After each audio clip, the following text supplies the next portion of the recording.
10:05, welcome back to the Chad Hasty Show on News Talk 95.1 FM and 790 AM KFYO. Thank you for tuning in today.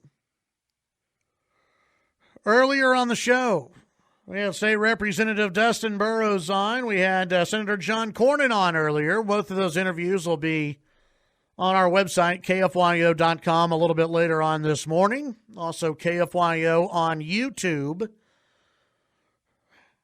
where you can pass those around to your friends. And, well, those won't be the only interviews online. Our next guest will be there, too. And that is Scott Braddock, editor of Quorum Report. Hello, Scott. Hello, Chad. How are you?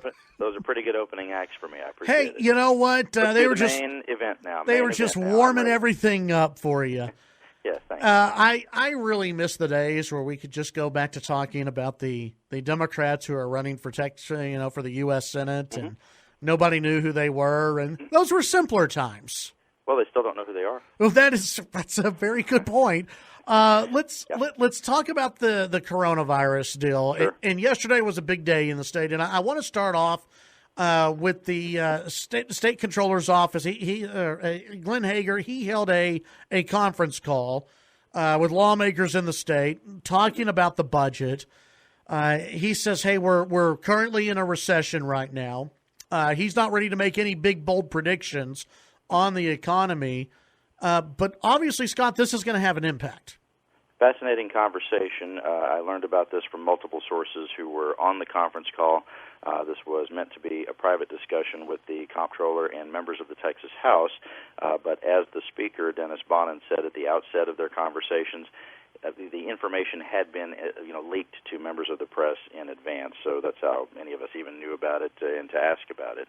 Apparently it was a very revealing conversation. The comptroller said, we're in a recession. He flatly said that. A recession is a couple of back-to-back quarters of negative economic growth. He thinks that's where we're at now already. Look, before the price of oil collapsed and before the coronavirus pandemic became part of our everyday lives, we were already having a rough first quarter, right, for business all across the United States. And so this just definitely puts us in the recession column, make no mistake about it. This has huge implications for the state budget. Of course, it has huge implications for our everyday lives as people who live in this economy.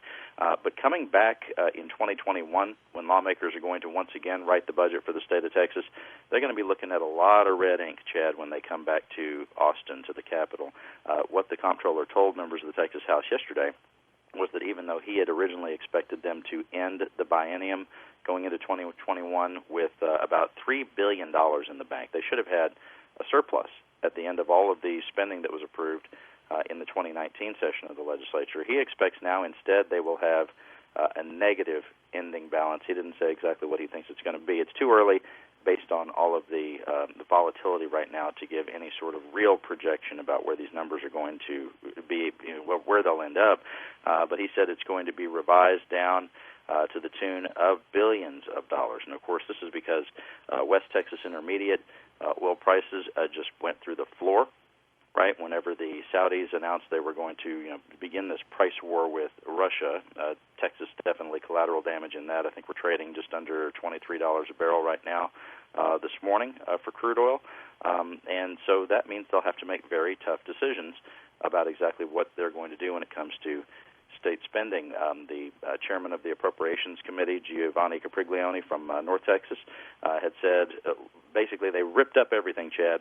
They had an agenda for the Appropriations Committee. They're going to start looking at what the state budget needs to look like over the next 24 months when they start writing it again. He said they ripped up the agenda, and they'll basically be starting from scratch as some of these numbers start to come into focus. Another part of this call had to do, I'm sure, with sales taxes. When I had Representative Burrows on the show, he had mentioned that if business owners, whether it's restaurants, whatever, those who are struggling, if they call the comptroller's office, maybe they can get an extension on paying their sales taxes. Yeah. Restaurants are bleeding, dying right now. A lot of small businesses are. It's not just restaurants, but a lot of businesses are obviously dying right now.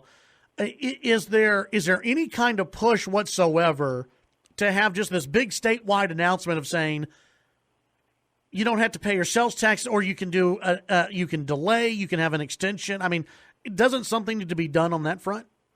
Bars and restaurants have been hit particularly hard, and that, of course, is because the government has told them they have to shut down at least part of their business, right? Starting last week, the governor said that they could only do pickup orders and, carry-out orders where you could, order it off of one of the, Uber Eats or Favor or one of those apps that will bring you your food, that sort of thing, those sort of delivery services. But they can't have dine-in eating anymore, and you can't sit in a bar anymore and just enjoy a drink. So that is really hurting those businesses in particular right now, and there are so many food service industry workers who are going to just simply be out of a job.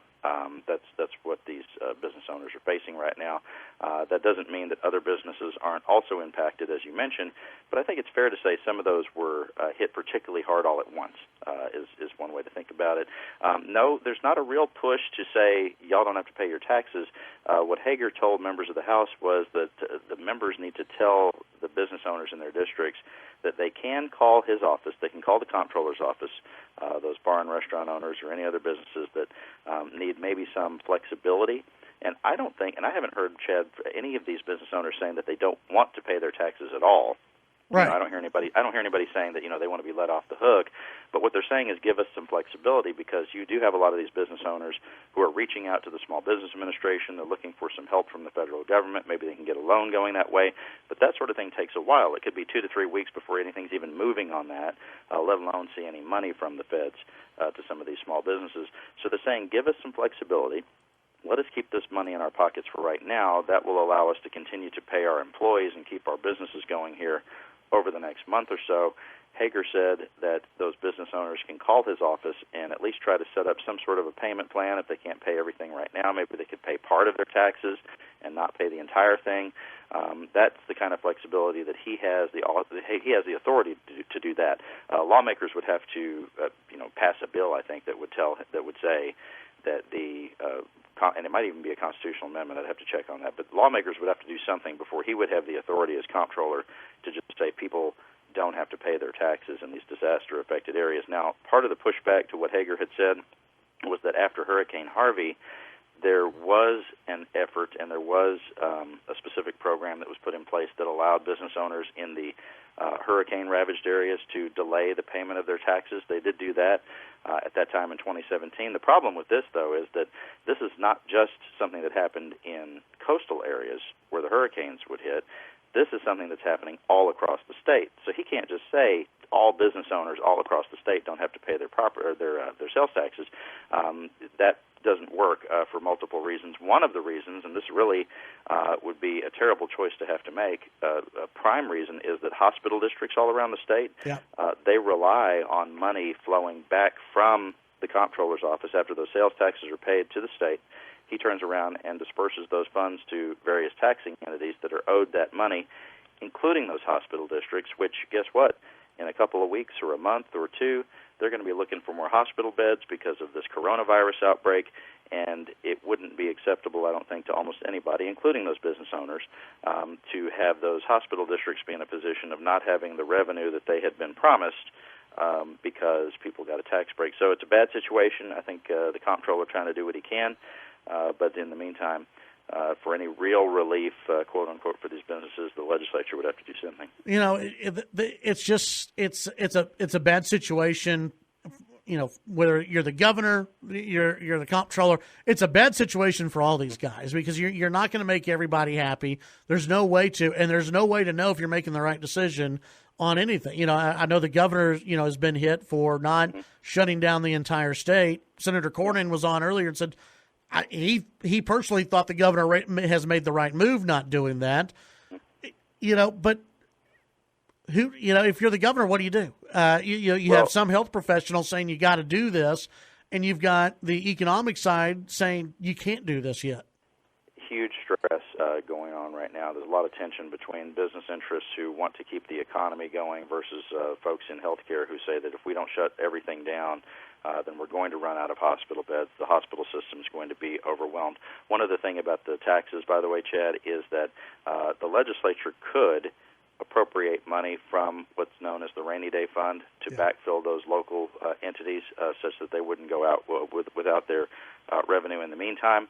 But I haven't heard any serious talk among lawmakers about doing that. There have been some Republicans who have said that that's a good idea, but I do believe the legislature would have to be in session for that. And in that same conversation with the comptroller and the Texas House members, one member did ask about whether a special session was in the works, and the speaker chimed in, Dennis Bonnen chimed in and said, that you couldn't rule anything out. However, there are no plans for that right now. When it comes to shutting things down all across the state, we saw Dallas County pull the trigger on that just yesterday on Sunday. Quite a Sunday's worth of news, by the way, Chad. On Sunday, you had everyone who lives in Dallas County, not an insignificant county, told they have to shelter in place. I'm hearing rumblings out of Houston that the same thing may be in the works for Harris County. We'll see. But in the meantime, the decision about shutting the entire state down to a lot of folks doesn't make sense because we don't have cases of COVID-19 reported in all of these counties all across the state. Remember, we have so many urban areas that are seeing the testing flow in, and in those areas where the tests are available, the numbers are starting to exponentially rise. In rural areas, y'all haven't seen as much, backup, in the way of the testing and what kind of care is going to be needed for those people. But I think you mentioned on Twitter, I think you have 10 cases at least already in Lubbock County. 11, And so it is starting to happen in these other places. And the healthcare professionals would tell you that one of the reasons that you would go ahead and do the shelter in place, the prime reason you would go ahead and tell people to stay at home, is because you don't want people to become infected on the front end. It's not something that you do in response to the fact that there are already cases in your area. You do the shelter in place so that people don't get it in the first place. It's a real tough situation. How likely do you think a special session is in the current environment that we have? And I know you hate to play prediction, but I mean, give it a shot. Desperate times, desperate measures. Desperate times, desperate measures, and people are talking. And I was wondering when special session was going to be mentioned, and I'll throw this one out there too. And you and I haven't talked about this. If let's just say there's a special session that's called, can the politics of yesterday, if you know what I'm getting to, can the politics of yesterday be put aside and everyone just work together to do something without having, I don't know, like a speaker's vote or something? Yes, I figured that's what you were getting at. I don't know that can be set aside. Remember, the speaker is chosen by the members of the House, and the speaker, no matter what he's been doing lately, and no matter what kind of PR effort he's been, really engaged in lately to try to look like a leader during this crisis, no matter what he's doing on that front, he did lose the trust of not just the majority, just about all of the members of the Texas House. And through his actions in that meeting with Michael Quinn Sullivan last year, and I can imagine that there would be some effort to try to replace the speaker if the legislature was called back into session. That is a decision for the House members. If they want to set that aside, then that's up to them. But I just think that would backfire. When people want action, they want action. Well, here's the thing about it. Most Texans don't even know who the Speaker of the House is. If the members of the House were to try to remove the Speaker and put a different Speaker in place, it would be such a small part of the overall story that I'm not sure the average civilian out there would even notice it as far as who the new Speaker would be. If anything, the argument could be made that because this is a crisis, you should have a caretaker Speaker in place instead to simply guide the House through what has to happen next as far as the coronavirus response and perhaps some budget decisions because of what's happened with the price of a barrel of oil. All right. Well, obviously a lot going on. I know you're keeping tabs on it. Tell folks what they can find at Quorum Report. We'll be tracking all this at quorumreport.com, and now more than ever, we will get you what's happening in real time. If you sign up for those free email alerts, Chad, you can do that at quorumreport.com. If we hear about anything coming down about a statewide shelter-in-place, anything like that, we'll let people know as soon as we know about it. We're on the front lines here for that for you in Austin at quorumreport.com. Yeah, don't buy into the rumors. I mean, there were so many rumors out there beginning on Friday. Just wait for real people to put that out. Right. We did not report any of that because it was just sort of rumor mill really going in overdrive. And by the way, we never have a problem getting the rumors out there about what's happening, on the juicy political side of things.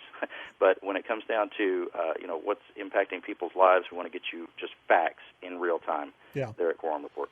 Very good. Scott, as always, appreciate your time. Hunker down there in Austin. I guess that's what y'all have to do, and we'll visit with you on Monday. Y'all stay safe in Lubbock as well, Chad. Thank you. Thank you. That's Scott Braddock, editor of Quorum Report. We'll be right back. Chad Hasty Show, News Talk 95.1 FM and 790 AM KFYO.